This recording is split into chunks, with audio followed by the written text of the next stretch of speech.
ఒకటి గాడిద నెత్తురు తీసుకోవడం ఒకటి, మాంసం ఒకటి. ఉమ్. గాడిద నెత్తురు తీసుకున్న తర్వాత కామన్‌గా అసలు ఫస్ట్ గాడిద నెత్తురు తీసుకున్న దగ్గర నుంచి అది డైజెస్ట్ అయ్యే వరకు చేయాల్సింది ఏం చేయాల్సొస్తదంటారు? అంటే గాడిద నెత్తురు మీరు తీసుకుంటారు. ఉమ్. తర్వాత ఏదైనా చేయాలా? అలా సినిమాల్లో పరిగెత్తారు.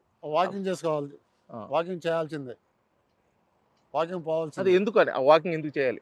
బాడీ తొందరగా కరిగిపోవటానికి, హీట్ హీట్ హీట్ అయితే కరిగిపోవడానికి, ఆ! తొందరగా కరిగిపోవడానికి. ఆ! వాకింగేనా? లేకపోతే ఇంకేదైనా చేయొచ్చని? వాకింగ్ చేసుకోవచ్చు, ఇక మామూలుగా కుస్తీలు పట్టొచ్చు, ఏదైనా చేయొచ్చు. బాడీలో హీట్ రావాలా, ఆ! హీట్ వచ్చి కట్ బాడీలోకి తయారైపోవాలి, అంతా సెట్ అయిపోవాలి. ఎంతసేపు చేయాల్సుంటది సుమారు? మనం చేసేదాన్ని బట్టి ఉంటుంది, ఎంతసేపైనా చేయొచ్చు. ఫర్ ఎగ్జాంపుల్ ఒక పావు లీటరు ఉమ్. తీసుకున్నారనుకోండి. ఒక లీటర్ తాగొచ్చు. ఆ! ఎంతసేపు చేయాలి లీటర్‌కి? 1 అవర్ వాకింగ్ చేసుకోవచ్చు. 1 అవర్ వాకింగ్ చేసి బాడీని హీట్ చేసి. అది. ఇంకా అంతేనా? ఇంక దేనికైనా ఉపయోగపడుతదది? బాడీ ఇంటి బండికి కరిగిపోద్ది కదా, అంతా హ్మ్. స్ప్రెడ్ అయిపోద్ది.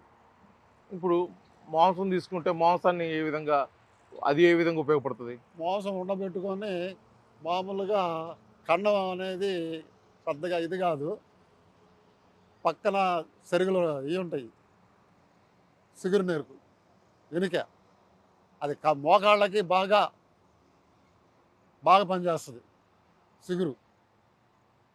మాంసం అంటారు అందరూ ఎక్కువగా, మాంసం కాదు, సిగురు. మో మో పక్క ఎనికలు ఉంటాయి, ఆ పక్క ఎనికలు తీసుకొని ఆ ఎనికల్ని మింగకుండా మొత్తం నవిలి మింగేసేయాల. హ్మ్. మోకాళ్ళు, బాడీ స్టామినా అన్నీ ఒక రకంగా బాగుంటుంది.